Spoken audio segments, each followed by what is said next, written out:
Sai here, Wisdom of the Way, or Hari Om from India, from pilgrimage here as I sit on the sacred Ma Ganga, Ganges rivers, and I've just had a morning bath. What a gift! It's any sort of image on the camera well, firstly, it can't encapsulate all of this because it's huge. I'm sitting amongst mountains here and an incredible landscape. And, well, you know, the old adage, you never return to the same river twice. And well, it's very true. Actually, I was here 2 years ago. I mean, the river changed from yesterday to today. All the rain waters have come down yesterday. This river was turquoise.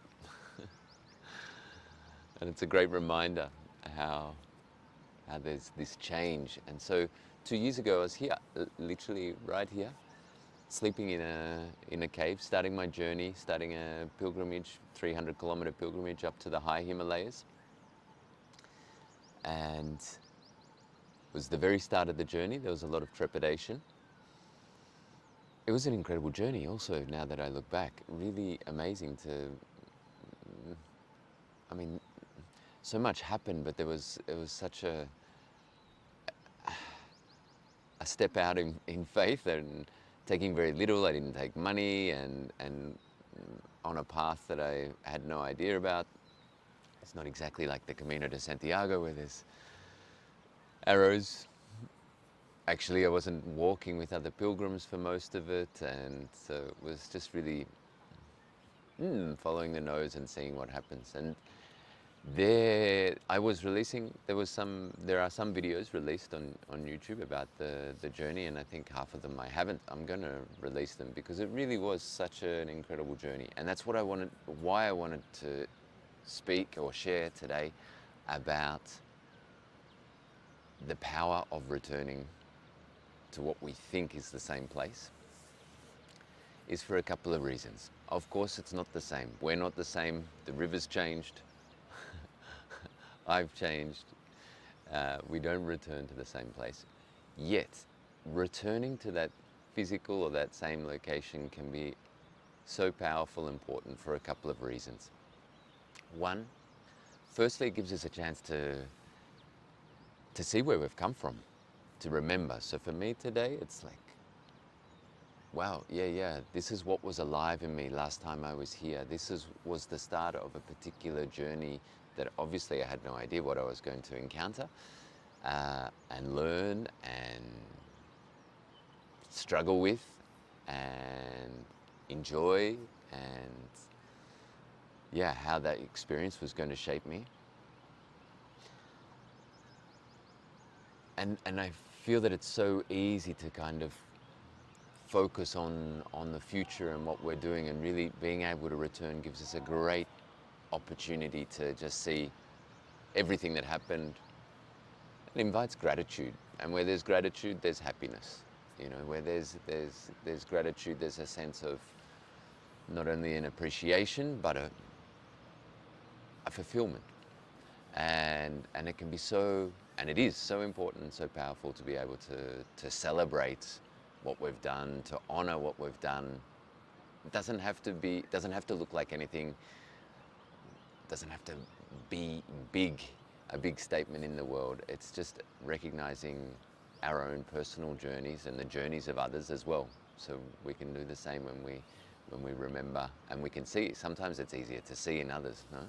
Where we can see this is where someone was at some particular time, and this is where they're at now, and wow, what an incredible journey, all of those steps in between, those learnings and that growth. And the second reason that I feel it can be very important and powerful to return to the same place, which is different but the same place, is it gives us an opportunity to check in again and realign with ourselves and see, okay, am I going in the direction that I'm wanting to go? This period of time before, so for me, when I was last here, and what's taken place since then? And am I choosing to walk the path that I would like to walk from that time?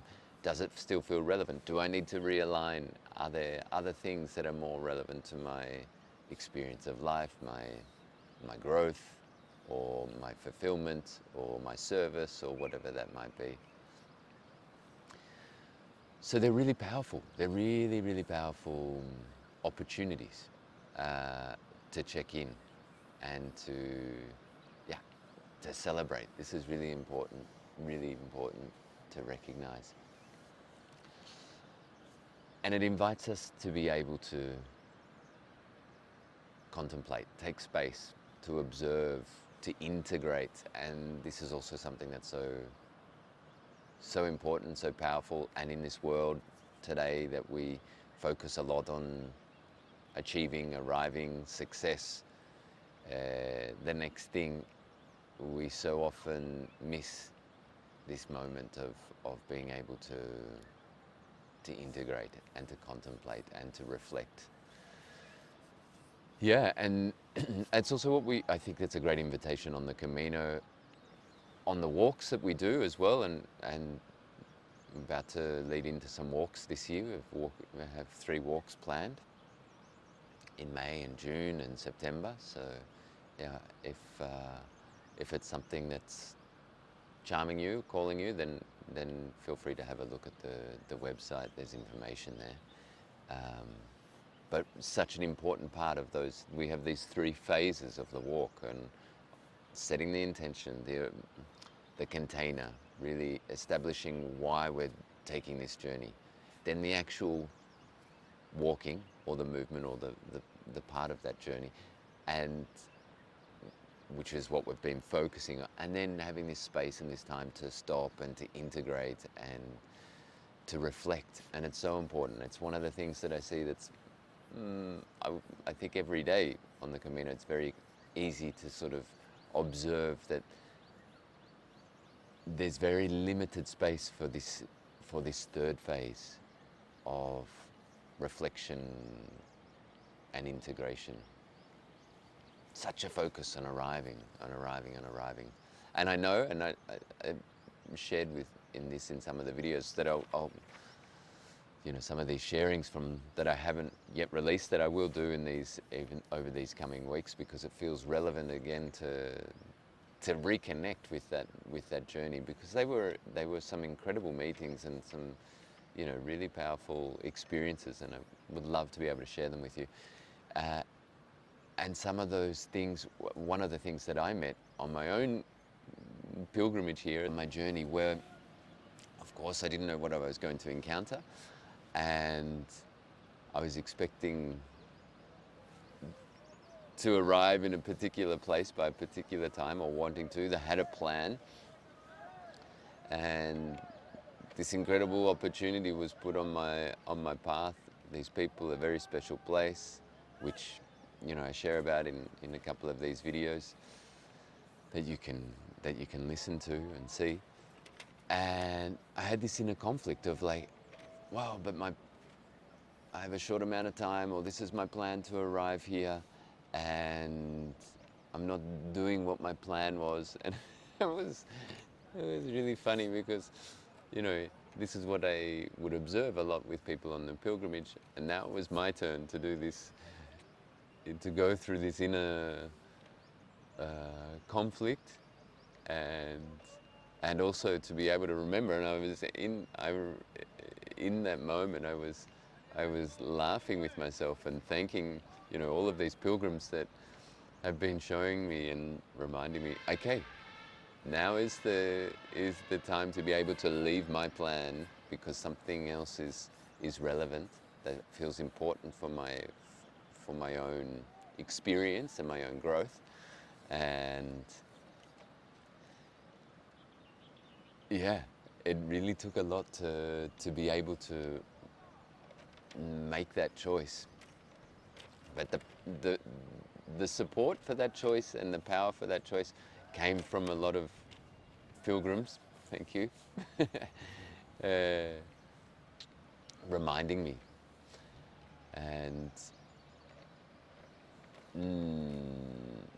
that's where I feel like it can be so important to remember that we are walking paths together, and the learnings for each other are our own learnings, and we can support and teach each other along the way. So anyway, I'm going to leave this sharing here with you for now. There will be a journey to India later this year as well, so if you'd like to come on a journey with me, it'd be an absolute pleasure. But for now, many blessings from the sacred Ganga, and blessings for your inner and outer journeys.